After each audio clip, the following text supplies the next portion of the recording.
各位，呢一度係大埔宏福苑大火現場，可以見到咧大火係仲未救熄㗎。現場呢係見到火勢仍然好猛烈，有大量嘅濃煙冒出，大廈外牆已經係燒至燻黑，亦有火舌呢係衝出單位，而不時亦係有雜物被燒到跌咗落嚟。現場呢可以聞到有淡淡嘅燶味，亦不時聽到爆炸聲。可以見到消防員呢係架起3條雲梯向單位射水救火。而隨住時間越嚟越夜，亦都係有越嚟越多嘅消防車同埋救護車抵達現場，亦係有出動無人機去觀察火勢。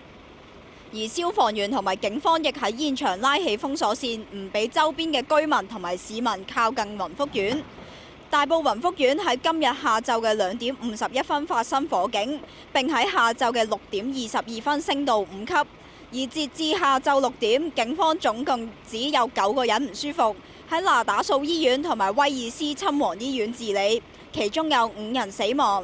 包括1個消防員。而因應大埔發生火警，大埔公路元洲仔段往沙田方向近廣宏街全線封閉，同埋吐露港公路往上水方向通往大埔公路元洲仔段嘅支線行車線亦都係封閉㗎。